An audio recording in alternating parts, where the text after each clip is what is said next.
If you have topics you would like to have us discuss on the Aging Well podcast, please click on the links in the episode description to send us a text or record your message or comments. We'd love to hear from you and how we can help you age well. If you benefit from the Aging Well podcast and would like to support the content financially, please click on the Support the Show link or support our affiliates and advertisers.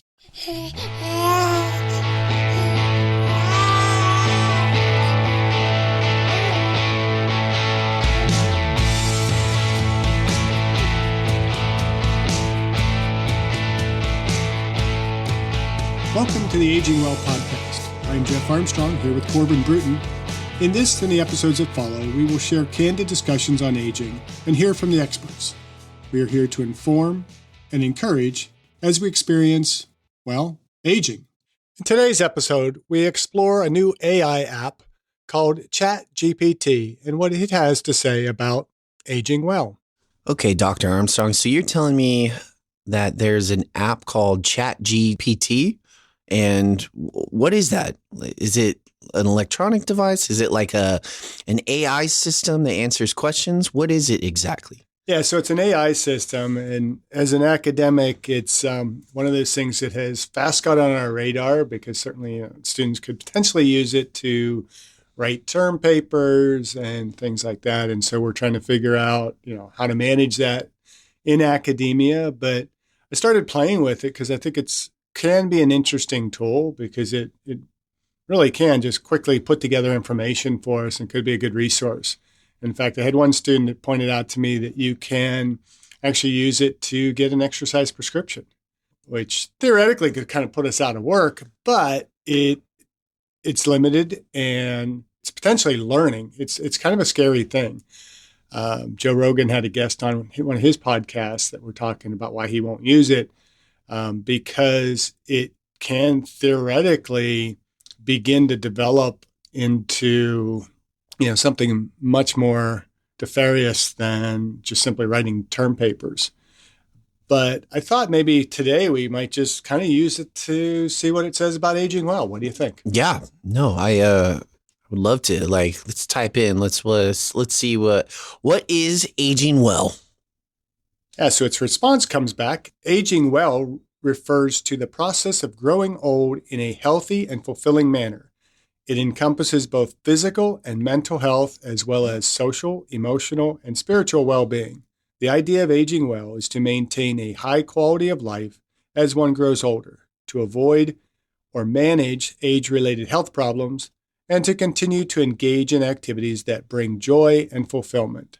Factors that contribute to aging well include maintaining a healthy lifestyle through diet and exercise, engaging in mentally stimulating activities, having a positive outlook on life, staying socially connected, and having a sense of purpose or meaning in life. Additionally, access to quality health care, support from friends and family, and having financial stability can also play a role in aging well. It seems to me that we just got our own spokesperson just in one question, and it populated all that. Yeah, I think it could theoretically kind of write our own podcast. Wow. And that includes our mission statement too. Everything that we originally wanted to talk about and discuss. I mean, it summed it up. What is that? Just a couple sentences, a paragraph? Yeah, that's a couple paragraphs in there. Wow. Yeah, so it's interesting, and I'm glad that it fits with what our theme is and what we have been covering and will continue to cover. It's interesting that it's really so spot on.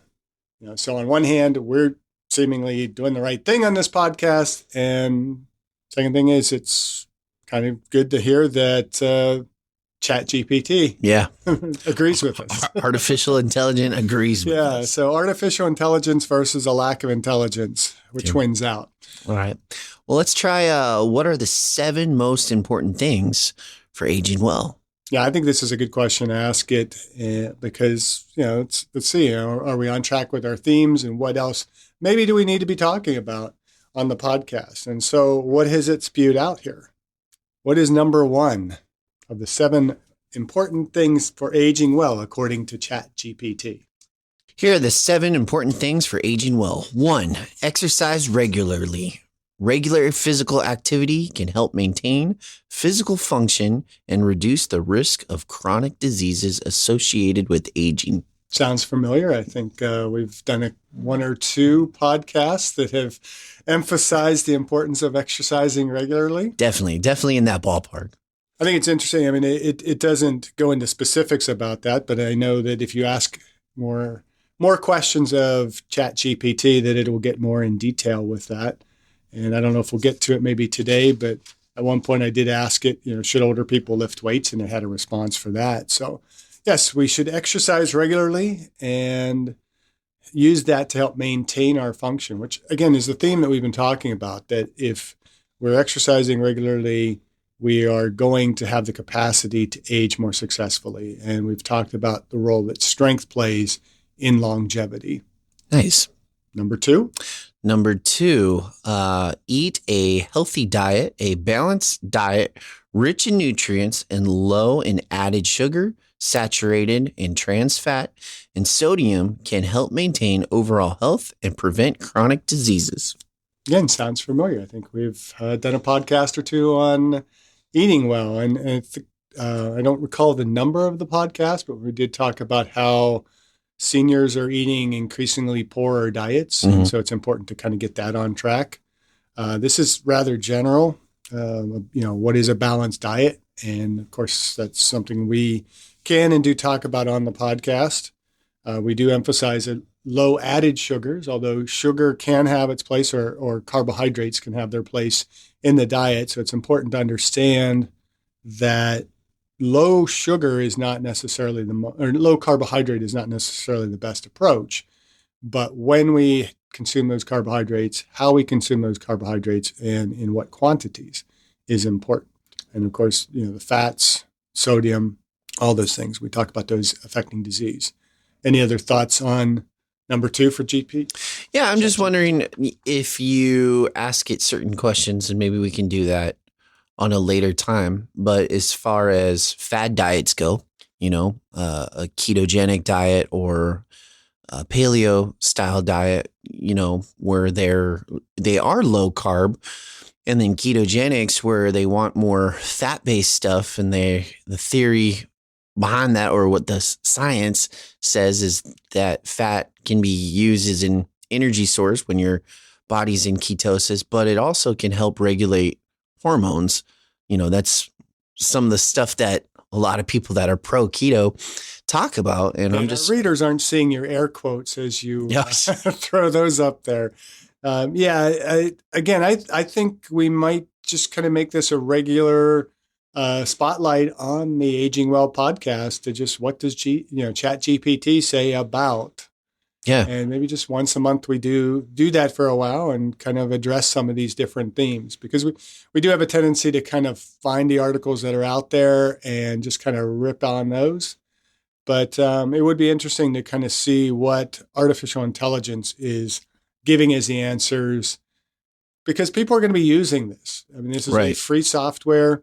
You just basically go to, I don't know if it's chatgpt.com, but I just Googled ChatGPT. We'll put it in the link. Yeah, you create a login and you start asking it questions. Now, it is becoming increasingly popular. I logged into it this morning and it told me, well, you're going to have to wait because there's a lot of people using it. And I think what they want you to do is to go for the Pro, which is $20 a month, which I'm Scottish. I'm not going to spend $20 a month for it. I'll wait a little bit and see what happens. It's a maybe faster and more concise form of, a Google search. Mm. And you can ask for references. You can dive into it a little bit deeper. You can say, and you can interact with it. That's why it's called ChatGPT. I don't know what the GPT stands for, but you can give it follow-up questions, and it's kind of interesting. It's a nice little toy to begin to play with. What's number three? Number three, maintain a healthy weight. Excess weight and obesity can increase the risk of chronic diseases such as heart disease, type 2 diabetes, and certain types of cancer. I think we've talked about that as well, right? A big emphasis is, maintaining a healthy body composition. And I like that it says healthy weight. I would prefer that it came back healthy body composition, because a lot of times we are basing our weight off of what our BMI might be, or what you're too young to probably remember the old insurance height and weight charts that were out there. And I was always, being tall, way, way overweight, because I was supposed to, weigh like about 180 pounds at 6'5". It was kind of ridiculous. But 180 at 6'5". I might be exaggerating just a little bit, but I think it was like 190 or something like that. It was ridiculously low. It's like, Yeah. I can't, I'm not going to have any muscle mass if I maintain that kind of body weight. Because me at 6 foot, I'm supposed to be 175. And I'm like, that's super skinny on me. That's because I've been that way before. And I don't know, I look like a giant bobblehead, like really skinny, big old head. So anyways, moving on. Number 4, get enough sleep. Getting enough quality sleep can help improve mood, cognitive function, and physical performance. I am so glad we're talking about this. I've wanted to do a podcast where we dive more into sleep, and I know we kind of have touched it in previous podcast episodes, but it's nice to know that an artificial intelligence also agrees that, sleep is a key factor in overall health, especially in the aging well dynamic that we're promoting. So I'm really glad that that's thrown in here. But yeah, let's plan on having a podcast where we just focus on sleep. Maybe we can bring Arnold on here to explain why he says if you're sleeping faster, more than 6 hours, sleep faster, right? That's right. All right, what's number 5? Number 5, manage stress. Chronic stress can have negative effects on both physical and mental health. So it's important to find effective ways to manage stress. Again, I think we've talked about that a little bit. Number 6, engage in mentally stimulating activities. Engaging in mentally stimulating activities such as reading, learning a new skill, or playing games can help maintain cognitive function and reduce the risk of age-related cognitive decline. You know what's interesting about that is we've talked, not on the podcast, but off the podcast, of bringing up that subject, especially the mind and maintaining the mind a lot, but we never had the opportunity to either mention it in a podcast or even do a specific episode on that. Well, we had Dr. Winningham on. That interview with him, and he did talk about this, to a certain extent. And, one of the key things that came out of it, when we're engaging the mind in stimulating activities, a lot of people tend to think of, just playing certain video games that, might maybe make you have to think a little bit, or, doing crossword puzzles. But he was actually, it's more than just simply engaging the mind. It's the stimulating activities of the mind, So playing Sudoku or games where you have to think or engage in a more novel fashion is most important for the mental health and maintenance of that cognitive abilities in the aging adult.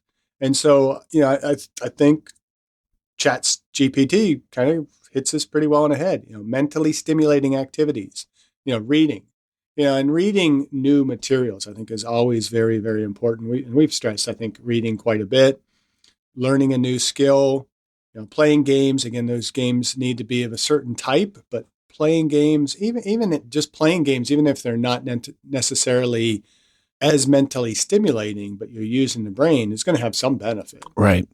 And then, all of these are very important to kind of putting off some of that cognitive decline. Now, in some cases, as we've talked about, dementia and Alzheimer's may not be something that we can completely eliminate, because we don't understand them well enough, what all we have to do to eliminate those. And there may be some genetic factors involved, but we can delay their onset, and we can also kind of slow their progression by doing some of these more mentally stimulating activities.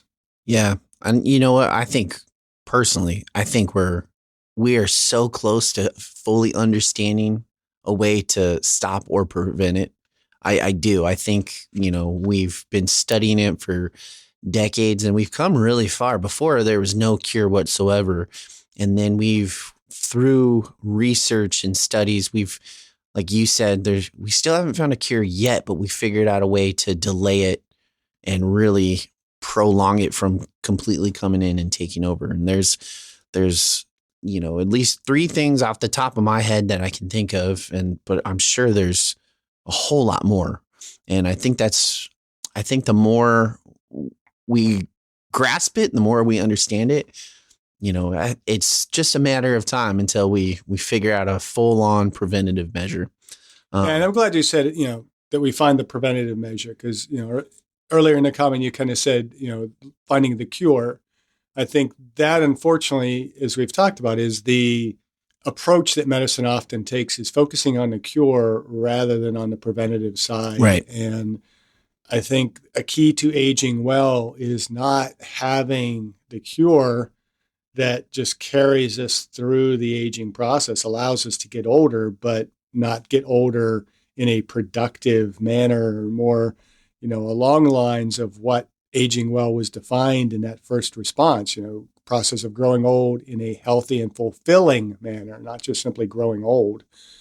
But I think it's important that we're focusing in on the preventative sides of these things more so than simply finding the cure. I discussed my epigenetics test with True Diagnostic co-founder Hannah Wendt in episode 162. Epigenetic testing measures baseline and changes in your pace of aging, giving you the power to steer your anti-aging or health and wellness journey in the right direction. I learned that I am aging well. Click on the affiliate link in the episode description, use the promo code AGEWELL, and receive a 12% discount on your epigenetics test and monitor your pace of aging. Well, most of the items out there to delay it, they are preventative measures. Working your fine motor skills, reading, adding more aerobic style exercises into your daily routine in order to create more colostrum, that gray matter in your brain, and keeping that functional. There's even down to your diet. There's so many good things that come along with it. So I think it's just a matter of time. I think we will find an actual preventive measure from completely having it consume us. I think it's just a matter of who's willing to make that lifestyle change. I think we've found it. We just need to confirm it. I mean, I think, again, the things that we've been talking about, and these 7 important things for aging well are the things that are the preventative side of cognitive decline, physical decline, social decline, any of those types of things that we might talk about with aging. So what about number 7? Well, number 7 is actually something that we have talked about, and we've talked about the importance of this in our podcast, and it's stay socially strong. Strong social connections and relationships can improve overall well-being and can provide support during difficult times. We've talked about that. We've talked about the importance that it has on depression and anxiety. We've talked about the social aspect, like even in the effects of alcohol on the body. Wine tasting alone isn't just, oh, I'm drinking the alcohol. It's a whole experience. You're socializing, you're making a memory. I don't know. Personally, I'm a social butterfly. I know there's a lot of people that are, recluse and they like to stay away from people, but I know the importance of having a social interaction and having a good support system, whether it's family or friends. Just having that niche and being a part of something bigger than yourself goes a long way with my mental and emotional health, for sure. And it kind of goes back to when they defined what it is to age well, that really it is that combination of what I call well-centeredness, the spiritual, the physical, intellectual, emotional, and social concepts or dimensions of well-being, of wellness. So that's the list. I was kind of curious, because I first asked, 7 most, and I'm not sure kind of why we went with the 7 most. But what if we extend that list a little bit? And so I asked it what are the 10 most important, to see how different the list would be as we expanded it a little bit. And so here are some of the responses that it came up with. It's actually a little bit different of a list, but Yeah. you know, by theme, it is still very much the same. The first one is maintaining a healthy lifestyle, eating a well-balanced diet, engaging in physical activity, and avoiding harmful habits such as smoking and excessive alcohol consumption can help promote physical and mental health. And so that kind of broadens what it listed out in the first seven. And I think does underscore 2 points that I think, have repeatedly included in these are the things that you need to do to remain healthy. And that is not smoking and avoiding excessive alcohol consumption. And, we just recently had the episode, I believe it's episode 68, where we talked about alcohol and aging. And, again, it is a bit more personal, it's a bit more individualized, but the general theme is, avoid alcohol altogether if you can, or if you prefer.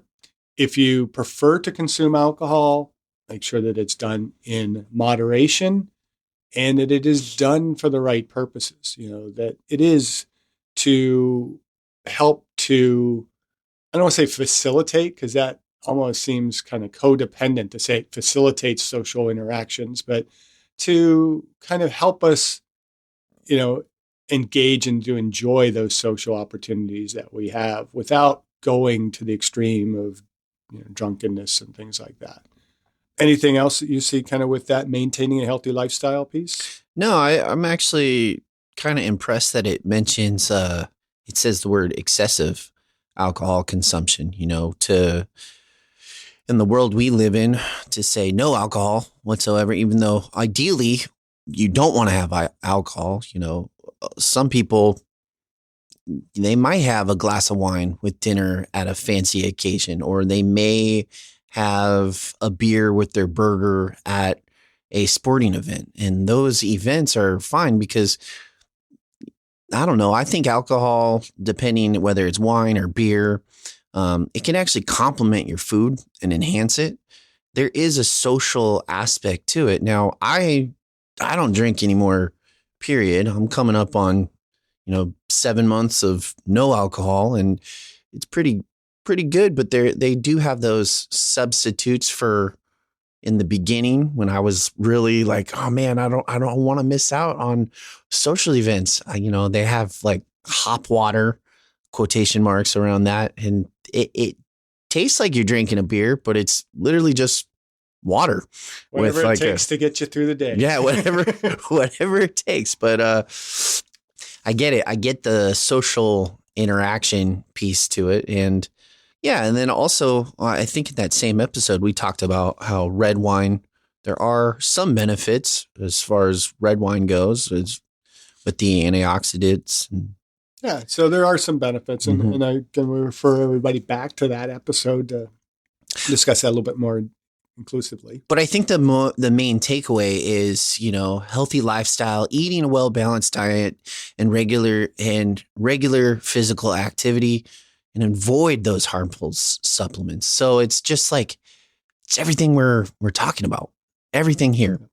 Moving on to number 2 of the 10, staying socially connecting, having strong relationships with family and friends, as well as staying involved in community activities and hobbies can reduce feelings of loneliness and social isolation. I think that this one's really interesting, how on the top 7 that the social aspect was down to number 6, but Number 7, but oh yeah. yeah. Oh yeah, it was the last one on the list. And now when we put it into number 10, it's up there on the kind of on the top.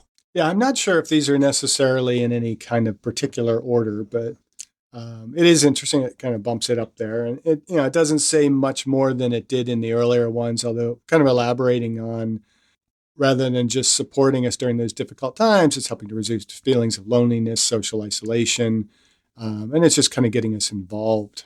And then it kind of leads into number 3, which is keeping mentally active, engaging in mentally stimulating activities such as reading, solving puzzles, or learning a new skill can help reduce the risk of age-related cognitive decline.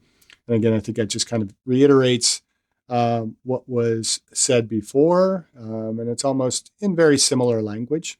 I would also like to point out that the top three that are in this list, it literally it's the physical, it's the emotional, and then it's the mental.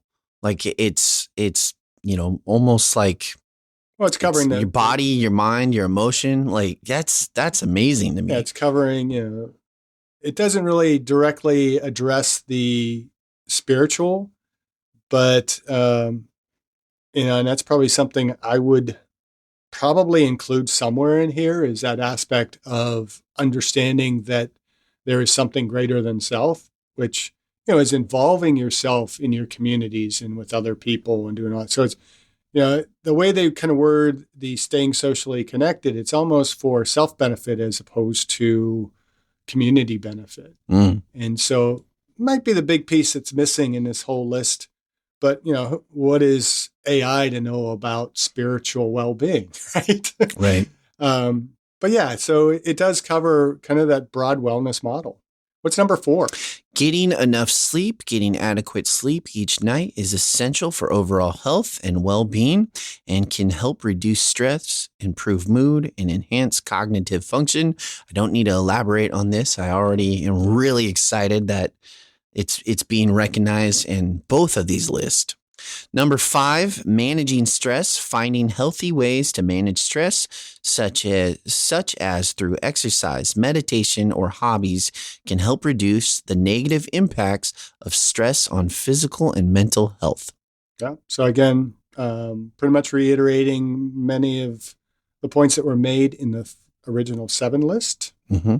This one's interesting. Staying active, engaging in physical activities such as yoga, tai chi, or walking can help improve balance and coordination, maintain independence, and reduce the risk of falls. We talk about that a lot.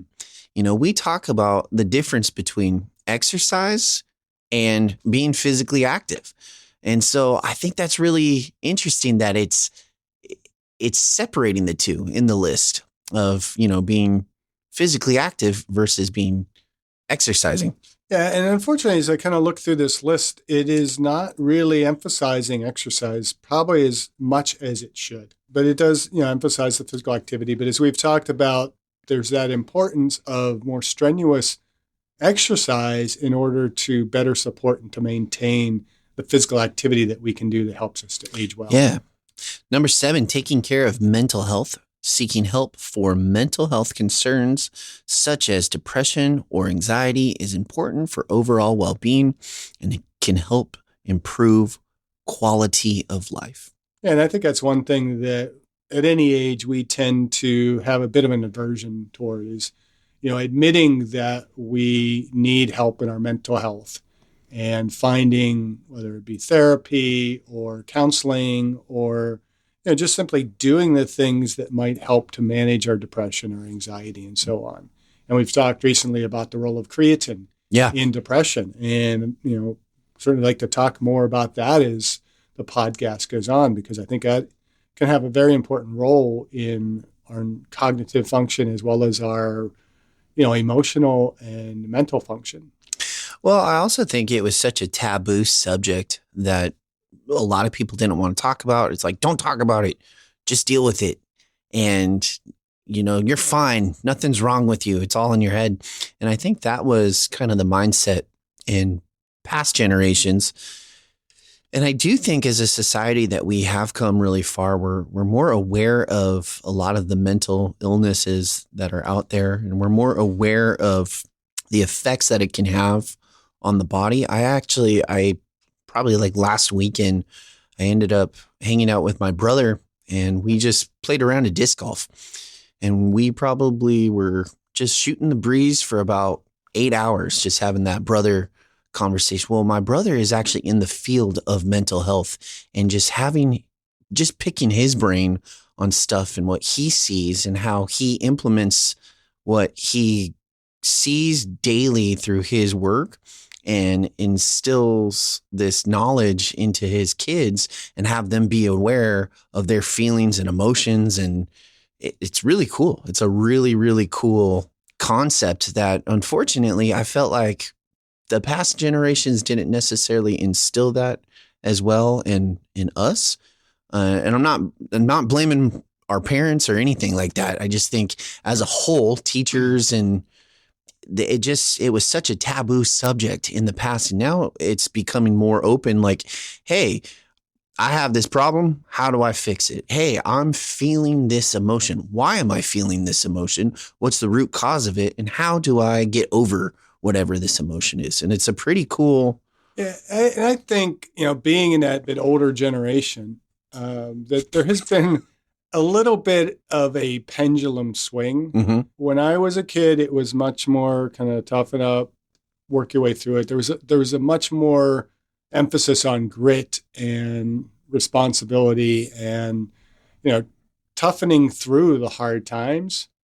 And I almost feel at times now in some situations where we have gone to the opposite extreme where we don't necessarily address the emotional, the mental health wellness. We just simply we acknowledge it and coddle it, a Right. little bit too much. And I think there needs to be a healthy balance between the two. I mean, we can't just simply, you know, embrace our weaknesses, if and I'd probably maybe put air quotes around that because it's kind of a difficult. I mean, it's not necessarily a weakness. It's just a challenge that we are facing, an obstacle we're facing in our lives as we have certain emotional or mental difficulties. Whether it be depression, whether it be anxiety and those types of things. And as we've talked about in the podcast, it is much more of a biopsychosocial construct, and we need to treat it as such and get to the root source of it, deal with it, but also allow people to learn how to manage it without pharmacological needs and all those types of things. And so that's, again, another topic that we can really dive into and we'll dive into deeper as we progress forward in the Aging Well podcast. Well, and that's why I kind of want to give a shout out to my brother is he doesn't necessarily coddle those, oh, this is what's wrong with me. It's like, all right, well, let's figure this out. Like, how can we help? How can we, we're recognizing that this is wrong, but this is not an excuse to be a certain way or act a certain way. How do we recognize that we have whatever emotion or mental ailment or whatever the case may be? How do we learn to utilize it as a tool and, as you said, kind of power through, but not necessarily power through, use the mental, I agree with you. I don't want to say weakness, but it, in certain cases, a hindrance, and then harness it to help us with our daily lives. If we're feeling anxious, how do we turn that anxiety into a good thing where it's that drive that makes us successful? Mm-hmm. And I think that it started off just like you said, power through, and then it turned into coddling, and now it's swinging back into, okay, we're recognizing it. We've talked about it. Let's turn it into something great. Good. Okay. I'm sorry. What were we? I believe we're now at number 8. Number 8, staying up to date on preventing care. Regular preventative care, such as health screening and vaccinations, can help detect and prevent age-related health problems. Yeah, I mean, I would broaden that idea of preventative care. Obviously, regular health screenings is important. Getting the appropriate vaccinations is important. But there, as we've talked about, medicine needs to be taking a much more proactive approach in terms of combating many of the hypokinetic types of diseases that we were experiencing, things that are related to inactivity and obesity, such as diabetes, heart disease, hypertension, and that being the more up-to-date preventative care as opposed to just simply what treatments are available to you. Because I hear a lot more on the radio. By radio, I talk about like Spotify or whatever streaming service I'm using to kind of get my music during workouts and such. The ads that pop up are always about drugs. They're never about, this type of preventative type of care. So what's number 9? Number 9, having a positive outlook, cultivating a positive outlook in life, practicing gratitude, and having a sense of purpose can help improve mental health and well-being. Would you say that ties into the spiritual aspect? Absolutely. I mean, that's one of the big areas that I kind of talk about when I blog on the subject of well-centered fitness. I think we've talked about it a little bit here. I like to spell gratitude with 2 T's in a row. So kind of gratitude plus attitude, as Ooh, opposed to just simply gratitude, because it's an attitude of gratefulness, of thanksgiving, and those types of things that really helps. Because I mean, we're all grateful for good things that happen to us. Yeah, if somebody does something who gives us something, yeah, we're going to say thank you to it. But gratitude to me goes beyond just simply being thankful for the good things that we receive. It's also being grateful or having gratitude for the bad things that happen to us, the things that are our growth opportunities, the things that are stimulating us to change and to become better people. And it's a hard thing to do, to say that, this bad circumstance in my life is actually for the good, not only of me, but of the universe. yeah. And I think when you have that kind of positive attitude, it is much easier to manage the stress, the anxiety of the day, and to plug forward and to do more good and to have that positive outlook on life. Yeah. Well said. Yeah, really well said. Number 10, seeking support. Having a strong network of friends, family, and healthcare providers can provide support and resources for maintaining health and well-being as one ages. I kind of disagree with this one. Wait, not explain why. I think that having a strong network of friends and family and healthcare providers can support if they know what they're talking about, right? But if you have a toxic group of friends, or if you come from a situation where the family dynamic isn't necessarily the best, or just as we have talked on this podcast, there's a lot of healthcare providers that aren't looking for preventative measures to help you, but it's just, here you go, take this pill. And then that can have more dire effects on the body and the mind and emotional health. And I think that it can be very supportive if they know what they're talking about, if they are good, positive individuals, if they're like, hey, let's find a preventative measure, let's help each other, let's support you, versus giving you negative feedback or negative things, or not diving into the research of whatever it is that you're going through and just stating their opinion, and their opinion could be wrong. So I do agree, but I also disagree at the same time. Yeah, so I think overall you're agreeing, but you're emphasizing the fact that when we seek support, it has to be quality support. It has to be support of your aging well, not just simply of your prejudices or of your basic belief system. Right. So when we look at support, we want to make sure that we are looking for support that is extending us beyond our personal views, our personal worldviews, and finding that network of friends that are going to challenge us, family that will challenge us, healthcare providers that are going to look you in the eye and say, look, you're unhealthy because this, this, and this, and you need to change this, this, and this in order to get healthy. And if these things don't work, then we can talk about taking a pill or, what we can prescribe that will make this better. But the emphasis has to be on finding that support for maintaining health and well-being as we age. Yeah. Not just simply treating the symptoms that occur as we age. And it looks like the system says it's important to note that aging well is a lifelong journey, that is never too late to adopt healthy habits and behaviors that can improve quality of life and promote aging well. Yeah, I think that should kind of be our conclusion to today's episode. It's important to note that aging well is a lifelong journey, and that it is never too long to adopt healthy habits and behaviors that can improve the quality of life and promote aging well. Thank you for listening. hope you benefited from today's podcast. And until next time, keep aging well.